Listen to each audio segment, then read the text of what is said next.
Hi there Pisces, thank you for joining me for your monthly forecast for September, a month which has a lot to do with relationships and the value of those relationships to you. The story begins with a reprise of last month, a big development. Jupiter of course relocated into your opposite sign of Virgo, and it's going to be there for pretty well the next 12 months. This only happens every 12 years.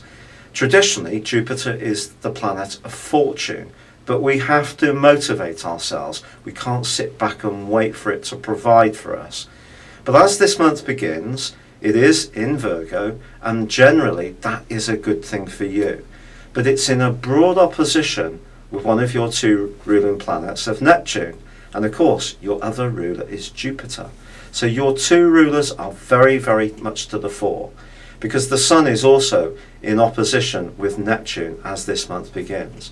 And what this means is the dreamy, rather imaginative, and in some ways very inspirational element that Neptune brings to situations can be projected into your expectations around relationships.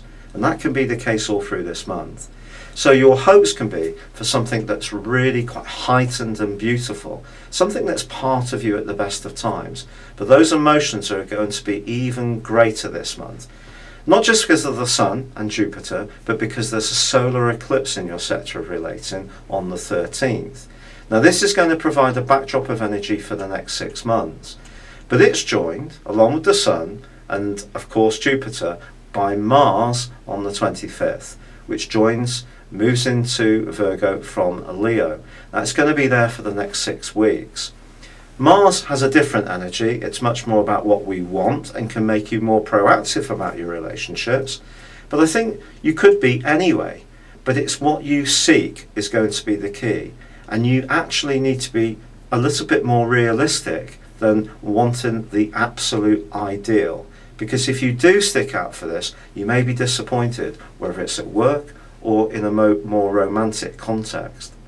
And this is because Neptune can distort things and Jupiter can exaggerate things. So that's something you just need to be aware of. But if you can be realistic, I think there's a realistic chance that something delightful can happen around your relationships over the next 6 months, and perhaps even this month. And the story also at the start of this month is underscored by the role of Uranus in your second solar house, which connects brilliantly with Mars in your sector of work. Venus is in this area too and starts to go forwards from a retrograde on the 6th. I think these two getting together could see some unexpected possibilities around work and advancement, which are quite different, can give you an opportunity to really stretch yourself intellectually, but may require you to make some quick decisions on what you're going to do. However, on the 17th of this month, Mercury, which is giving you the ability to see beneath the surface around all sorts in the first 2 weeks, does go into a retrograde. When it comes to your banking situation, anything to do with buying big ticket items, watch the detail very vigilantly in the second half of this month. A slip up could occur. And then on the 18th, Saturn reverts back into Sagittarius, where it was up until mid-June, and it's going to be in this location for the next 2 years. If you really want to put your shoulder to the wheel, this can be an enormous opportunity for progress around your career and standing in society as a whole. You could take on a lot more responsibility, but as ever with Saturn, the rewards do not come without a great deal of hard work and perspiration to go with the inspiration. So that takes us back to those realistic expectations. Very, very important. And the move of the Sun, which occurs on the 23rd, I think can be very good for you. It can be a bit like an anchor this month, because that's going to help you to think through what people really mean rather than what they say. But then we get to the last piece of big information this month, and that is a total lunar eclipse on the 28th in the sign of Aries.